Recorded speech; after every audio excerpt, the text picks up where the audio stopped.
Welcome to the Omnibus Show, a program for people who are interested in everything, with deep conversations on a wide variety of subjects.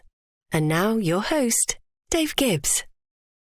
Hello, and welcome to this episode of the Omnibus Show, the program for people who are interested in everything, with deep conversations on a wide variety of subjects. This week's guest is Dubbie Buckler. She has done many things. She is a consultant in organizational effectiveness, and previously she's been the National American Legion Executive Director, as well as being the first woman elected to Indianapolis Marion County Treasurer. And she's been with many organizations and companies, almost 50 boards. But many of the companies include Veterans Affairs, breast cancer, and elder abuse and care. That's a lot. You've done many things. This show could go on for weeks. So it's great to have you here today. Well, thank you for having me, Dave. Well, thank you for being on. I just want to stand back and just listen to all those stories you have. A consultant in organizational effectiveness, and you've been successful in all these different companies that you've been in organizations. You even received the first Outstanding County Treasurer and Financial Officer in the U.S. award. I did. Did I get that right? You did. Okay. I wasn't the first to receive it, but I did receive it. Yeah, I'm sorry, I did say the first, but... I'm not that old. But you did that, which means you're good. That means you're good. If you receive from across the states and all of those principality organizations, it's just like if you're given that award, that means you've done a great job. If we're going to do something, we should do it well. So I always strive to do the best I can, and I'm grateful for the times I've been recognized for that. Well, fabulous, because you're the person we want to learn from. You have so many stories. I just kind of like picking something. I want to say picking up the air because that can be arbitrary, but for your consultant is an organizational effectiveness and all of these things. You were the treasurer. That's pretty big because Indianapolis is also the county. The county and the city are one and the same. That's pretty big. And so, like, how do you run something like that? You run it efficiently, because if you're elected in Indianapolis Marion County, when I was elected, we were at that time still the 10th largest city in the United States, and the jurisdiction is larger than some eastern states where you're running for governor. Yes. So it's a big deal to run in a large metropolitan urban county for public office. And, of course, you do it with a lot of wonderful people who believe in you, and it was a great experience, and I'm very blessed to have had that opportunity. Well, that is great, but that takes a lot of organization to get that sorted out and everybody to pay their bills and it is a team. Giving it to the people who pay the bills for the city. Yeah, it is a team. It's a team effort to get elected. Successful campaigns have a really great team. If you think that you're the only one responsible or you're the only candidate on the ballot, you probably aren't going to be really successful. If you realize you're just one of many on a ballot and that you're there to support the whole team of candidates and you have a good team supporting your campaign, you can be successful. Mm-hmm. So you were a team player on that. I was. That's a very good. Well, we're in an election year at the time of this recording. What kind of advice would you have for someone who is interested in the future, or someone who's running for office, who organizationally being effective? Know why you're doing it. Mm-hmm. If you're doing it for yourself, that's the wrong reason. If you're doing it because you firmly believe in a political form of government, a political philosophy to achieve maintaining the republic, because as we were discussing earlier, when this country was founded, people were asking Ben Franklin, what kind of government do we have? And he'd say, a republic, madam, if you can keep it. If you can keep it. And so we've been spending, over 200 years trying to keep our republic. So you have to know why you're doing this. You have to go, everything is fundamental. Sure. there's a root to the purpose of it. Well, that's very helpful. Thank you. Now, you were also more recently, you had been the executive director for the National American Legion, and I know that Veterans Affairs is very dear to you, as you've told me. Can you tell us a bit about that and organizing that and how that I just have all these thousands of questions going through my mind right now, but moving from having been the treasurer for a city to going and being an executive director for veterans is a different type of organization. Well, there were stops along the way. So when I left public, Right. when I left public I'm service, doing a beeline. That's right, that's right. So when I left public service, I conscientiously made a decision to go into the private sector. Yes. Did for a while, made money, that was good. And then just kind of, sometimes you just wander, when a door opens, you look in and you think, maybe I'm called to do that. So I set up the Indiana Assisted Living Federation. There's a National Federation for Assisted Living, and I set up the statewide association. I only did that for a year, but that's one of the things I had done when I was in public service prior to becoming Marion County Treasurer. Was I was in the criminal justice system, so I was in juvenile justice affairs, and then adult protective services and elder abuse. Set up the adult protective services program from Indiana back in the time when it had just been legislated by the General Assembly. Yeah. And it was a lot to learn, but I was working for Steve Goldsmith when he was Marion County prosecutor at the time, and so I went from there to that little chapter of my life. Can you please tell us next about your transition from the public sector to the private sector? Because you've done so much. You have. Well, thank you. So serving 2 terms in a constitutional office, you're only allowed to serve 2 terms. Yes. And I made a conscious decision because my sons were 11 and 12 that I needed to not be campaigning and running for office. So I made a conscious decision not to do that. So I did go into the private sector for a while. And then I have to go back and pick up before I became county treasurer. So the first part of my public service goes back to when Dick Lugar was mayor and I was still in college. Mm-hmm. And I worked in criminal justice planning for him. Then Steve worked for Steve Goldsmith and in the prosecutor's office. Then went to the state to establish, the legislature had just created an adult protective services, passed adult protective services legislation. So I set up that program for the state, working with different prosecutors around Indiana, which was comfortable since I'd worked with them before. Yes. Then my period as a county treasurer, that took place. So having been in public service was just very, very educational. You learned a lot because you're there to serve the public. And that's, again, a guiding force for me. Why are you there? I'm serving a mission to serve the public. So then went into the private sector, as I said, and then because of what I had done with the adult protective services area, was selected to set up the Assisted Living Federation for Indiana.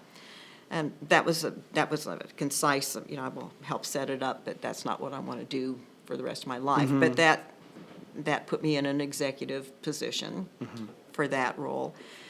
Then lost a family member to breast cancer, had a good friend who was in advanced stage of breast cancer, and there was an Indiana breast cancer organization in need of a chief executive, and she said, you need to do this. You need to do this. I thought, oh, gosh, for you, I do, I guess. So not necessarily the path that I thought it was going to take, but I went there and learned an awful lot about what needs women have when they're going through this. And a lot of things people don't know. 1 in 8 women will be diagnosed with breast cancer in her lifetime. 1 in 8. 1 in 8. And about 3/4 of those have no family history of it. So get your mammogram. Yeah, that's a very do all good the things you're suggestion. supposed to do. Yeah. My mother had that. She survived. Yeah, we had talked about that. Yeah. And I've lost dear friends to the disease, and I just felt a calling to that, which is all leading up to the theme of servant leadership. And then when I was in high school, one of the programs I was in was Girls State, and learned that one of the divisions of the American Legion was looking for an executive director. And the American Legion puts on the Boys State, Girls State, Boys Nation, Girls Nations programs. And so I ended up going there and staying there for almost 11 years. So that was all very interesting because of the opportunities it gave me to serve and the things that I learned about leadership and servant leadership. And then along the way, when you're an elected official, you're asked to serve on a lot of boards. And so over time, I've served on many boards and commissions. And again, you just learn from that. Almost 50. I can't say Yeah. I know anybody. Well, I may have met somebody, but I don't knowingly know anybody who's been on almost 50 boards. Well, I'm old. Well, you're not 100 years old. I mean, you're Not not. yet. Yeah, but I mean, that's a lot of accomplishment. That is a lot of service. Well, and that's where I learned, it's immersive learning. It's learning by living what makes an organization effective. Because at the end of the day, that's what, whether you're a multi-billion-dollar corporation or a small business or a Coffee shop. or a small organization where you only have one or two staff members, you've got to be effective. Well, what does it take to do that? So that is what led me to this chapter where I'm doing consulting and still serving on boards and commissions here in Carmel and loving it. Well, that's fabulous. What I'd like to do is segue that into the next chapter and learn more from you, which is going to be fun. So, Dubbie, thank you. We're going to take a brief break right now, and we will be back after this break for Chapter 2 on the Omnibus Show.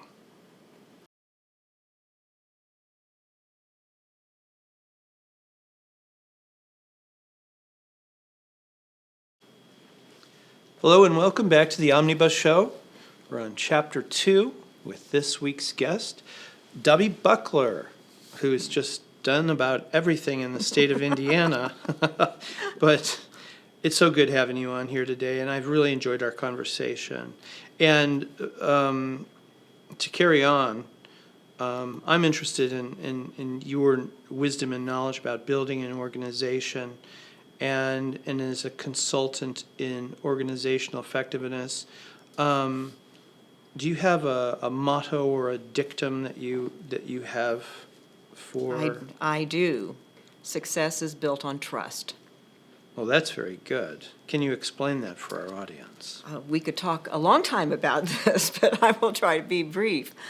Along my life's journey, I've worked with successful organizations, and I've worked with some that needed a lot of work, where I was serving, either on the board or as a staff member. So I've been in the chief executive role on the management side, and I've been leading board on the governance side and being a member of board on the governance side. Yes. And what I started to realize is that the ones that were really successful had their act together, and I'm using that cliche phrase, but what struck me is what really is making this group successful. It's because they all understood their roles. They had competent, ethical people in place. They were serving the mission, not themselves. And that is a huge problem in organizations, particularly in the nonprofit world. I'm all about serving myself. I want the perks. I want everything. Oh, right. As opposed to serving the mission.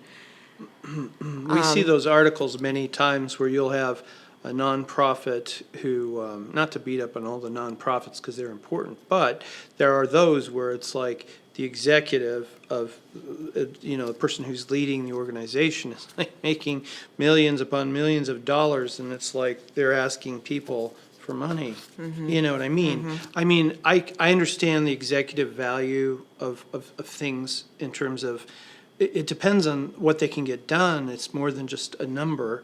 But at the same time, when you have something of that vulnerability, and vulnerability being that they're not creating stuff, they're actually receiving support from the general public, that makes it very challenging. But yeah, that's a very good point. Well, it comes back to servant leadership. Why are you doing this? And probably most people start out in volunteer service and I'm now talking about larger nonprofit organizations. Yes. And they really are interested in serving the mission. And then you realize, there's a track I can get on to get into leadership roles. Oh, look what comes with that. I get this paid, I get that paid. And it can become consuming. Mm-hmm. And the focus for individuals can become self instead of service. So my driving mantra since I've been a kid is, we're put on this earth to pay back. And it will tie into the fact that we're close to Memorial Day. We've lost so many people in this country to war. We're a nation that's only a little over 200 years old as a world, in the world scheme. We're a young nation. Mm-hmm. We need to keep it free. Well, how has that happened? Well, for 92% of our nation's history, we've been at war or in a conflict. It takes work. It takes work, and it takes a driving mission of servant leadership. So our military are our supreme servants, and many have sacrificed their lives for us. So what can we do? We can be servant leaders and honor what they have given us. They've given us a free country. And so let's do that in everything that we're doing. So that's what's been a driver for me. So again, going back to having served on so many boards and commissions, and you realize, well, these were really good ones. What was missing? And what was missing was trust. If you don't trust, and role clarification, understanding what the role of governance is, what the role of management is. If you don't, you need to have competent people, you need to have ethical people, and they need to all be focused on the mission. And when you have all those elements in place, you have trust. Google, I think I mentioned this earlier, Google several years ago did a study about what is the number one factor to a company's success or an organization's success. So lots of money, lots of time, lots of consultants, and it boiled down to, after all was said and done, trust. And that just, it's like the light bulb went off. Well, of course, because if I don't trust you to do what your role is, we're not going to succeed, because then if we're suspicious, if we're not trusting, that detracts from optimizing our ability to succeed. So to get there, that means, okay, we need to understand what our roles are, we need to understand what our responsibilities are, how can we bring clarity within an organization. So that's kind of the stuff Right. I work with. There you go. Well, that is very helpful in that kind of clarification, because a lot of times it just seems, thinking of different stories of different, all these things that we watch about people being interested in doing something, that's helpful to know if someone wants to start an organization or get involved in an organization. Sometimes it's best to not get involved in a organization that you may have thought, I really want to be here, but B might be better because you have the trust and they get stuff done. They actually accomplish things, which makes a huge difference. And most nonprofits are really good. The ones that you alluded to earlier, they're living their golden parachute. Yeah, they're living their golden they're parachute. they're the ones that get the press. They're Right. the ones That's the ones that we true. hear about, and so we hear negative stories. Yeah. And those are unfortunate and true negative stories. So how can you prevent that? Circle back again. Why are you doing this? If you are a true servant leader, you're doing it because you want to serve. If you're selfish, you're doing it because you want things for yourself. Well, sure, and there's plenty of that about, isn't there? I'm interested in taking it to the next level. So, in organizational effectiveness, trust is the start. And what does that look like after once you have an organization of people that you trust and who trust you to get the projects, to get the mission going? What's the next beachhead to focus toward? Clarity. And I use that word carefully. To build up trust, everyone has to be clearly what is our mission. And organizations can get trapped into what we call mission creep. Oh, well, this is a good idea. Oh, that's a good idea. And many, many years ago, there was a nun who said something that was just, you have those two before in the head moments, like, oh, that mission doesn't chase money. Money finds mission. Ah, And so, she sounds like a development officer. well, sure. Which, and that's one of the problems with a lot of organizations. They think, oh, we just need a good development officer that'll solve all our problems. No, it won't. And if you look in the want ads in the nonprofit sector, they're a mile long for organizations want development staff, development officers. Money's not going to solve your problem. You have to exude, you have to exemplify the mission and what you're doing.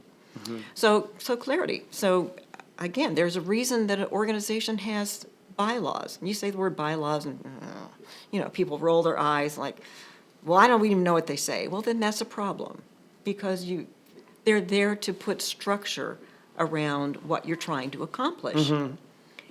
So all of that plays together. What are you trying to accomplish? And that's always a question that I always ask because, well, this is what we want to do. Well, why do you want to do that? And that's always a telling question. Well, why do you want to do that? Well, we can get funding for, or we can get, what are you trying to accomplish? And very often when you ask that question, you get people sitting back and pondering like, well, what is your mission? And it's very interesting how many people can't articulate the mission of wherever they are, whether this company they work for or the nonprofit or service club that they belong to. Those are the kinds of questions, those are the kind of probing things that I work with to help them get focused on how can you be successful, how can you build trust, because that's the element of success. You build trust by being very clear in what your mission is, how you're going to serve it, how you're going to enact it, what kind of a structure you're going to have in place to accomplish that. And then there are books that would fill this entire room on those subjects. Of course. Do you have an Amazon page of books that's like? Oh, all one would have to do is go to a search engine and put in organizational effectiveness, and you will have reading material for a long, long time. Yeah, no, because there's so many books out there of people who have incredible experience and wisdom on that subject. So you're on your way, and your organization, you've built trust, you're building on clarity of mission. When you've seen, I'll say whether you've been involved in or you've worked with or observed different organizations, what are some bullet points of, if I'm saying this right, I'm kind of getting out in there creative because I'm wanting to learn, how we can learn from your experience on, let's just say, elements for success. What are some important outcome bullet points, we'll say, so it can be just very different, on the organizations that actually follow through with what you've just shared with us? What are some really positive outcomes that maybe people are not thinking of, because I'm actually an end game person. I kind of tend to, in a way, proverbially read the end of the book and go backwards. unless it's a story, but I tend to learn that way, where you start from the end. Well, there's so I'll use this as an example to kind of help answer the question. There was an organization called the Junior League. People had this impression in their minds of cotillion women, back in the day, white gloves, and that it isn't at all what the Junior League was. So they basically took the white gloves off and went through this process that we've just been talking about and focused on service.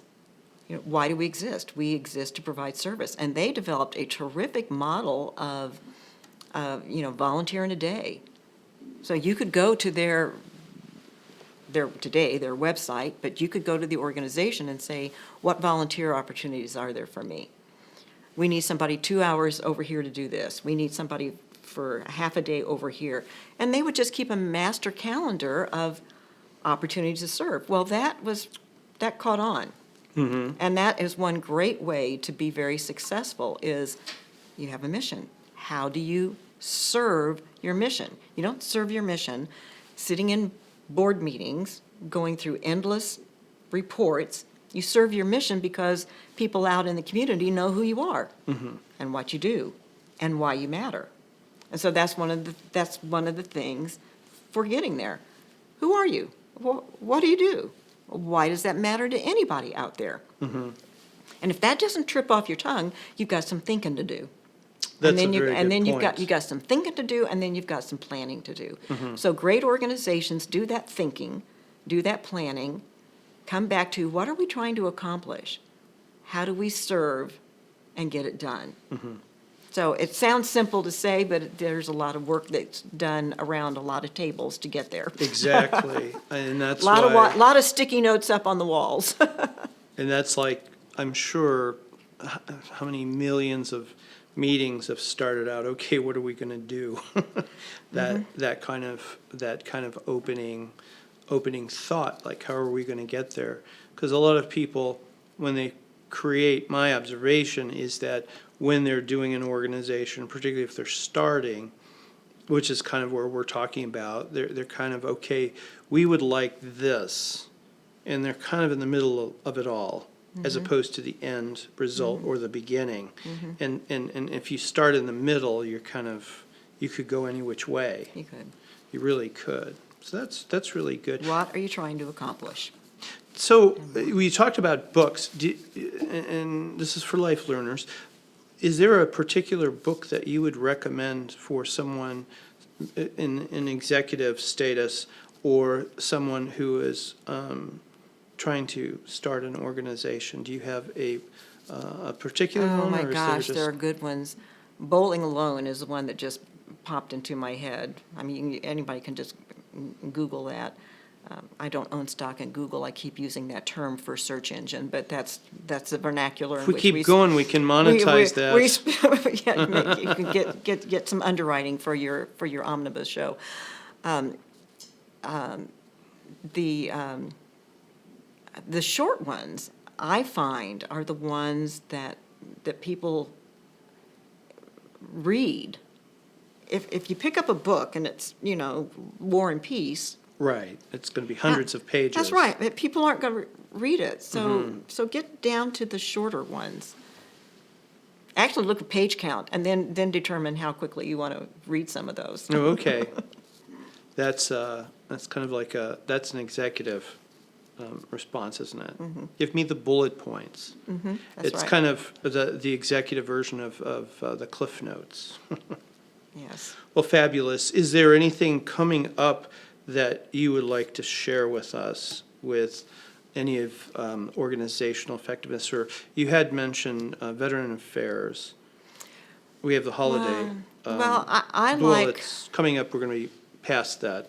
But in terms of, nevertheless, with Memorial Day, Memorial Day needs to be remembered for the reason it exists. And when I'm working with any organizations, I always like to build in some element of why you have the opportunity to exist as a company, why you have the opportunity to exist as an organization.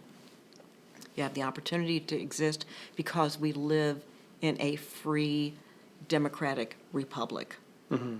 Understand the kind of government we have. Understand how it was created. Understand what it took to get there. So Memorial Day is truly a day to remember all of those people that have served in the military and sacrificed so much for us. Indianapolis, Indiana, greater Indianapolis, including Carmel, of course, is outstanding in the United States in how we remember Memorial Day. The Indianapolis Motor Speedway, privately owned. How many nationwide, national sporting events start with a prayer? The Indianapolis Motor Speedway does. And all of the things that they do to honor our veterans. Yes, it's the greatest spectacle in racing. It's wonderful. It's absolutely thrilling. Anybody who's gone to the 500 knows there's no way to describe it. You need to be there to live it. But it's all the things that Indianapolis Motor Speedway, that the state of Indiana has always done to recognize the value of our veterans on Memorial Day. A lot of people, older people will remember it started out as Decoration Day. It started out after the Civil War. There were, as with all organizations, a few people come together and we need to remember. And so they started putting flowers on the graves of the Civil War soldiers. And that just up through basically World War II, that was always Decoration Day.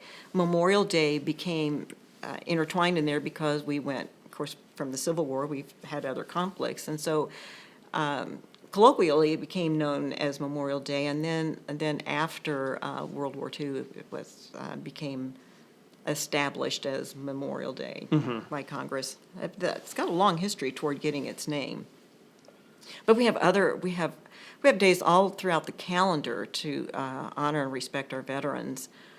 Each branch of the service has its own day. We have Veterans Day.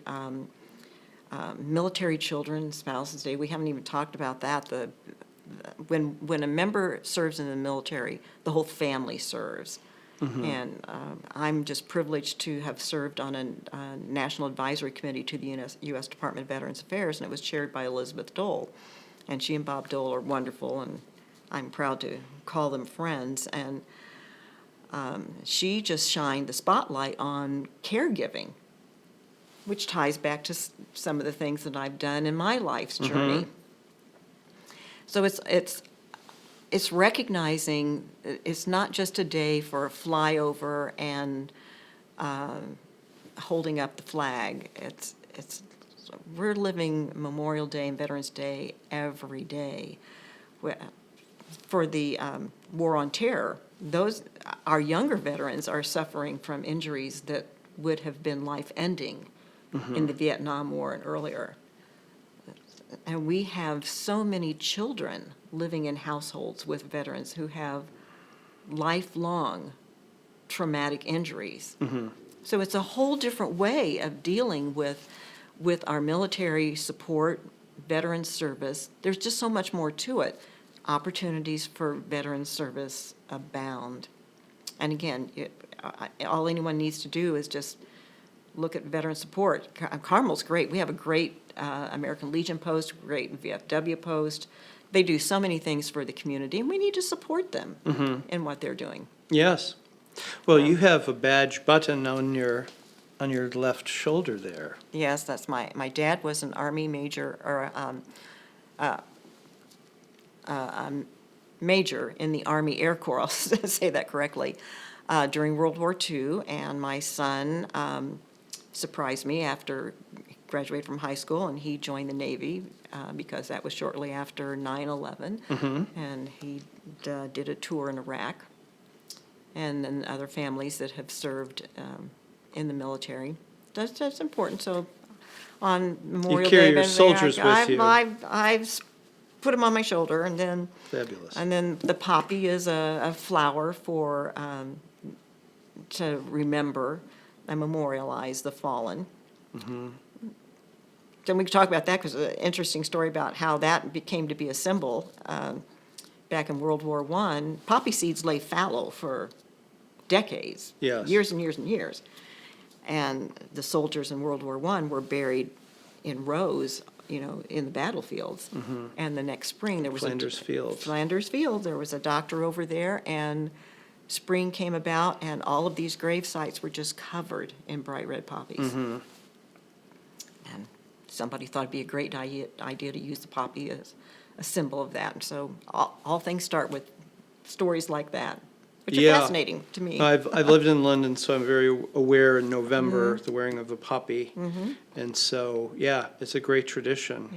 Yeah. And it's a sad origin, but it is a great tradition. Well, thank you so much for being with us today. My gosh, what a honor that you asked me. And thank you for your service and all you've done.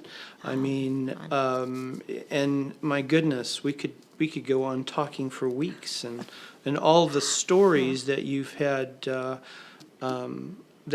from your life experience. So thank you very much. Oh, thank you for having me. Thank you, Dubbie. It's just really great having you today.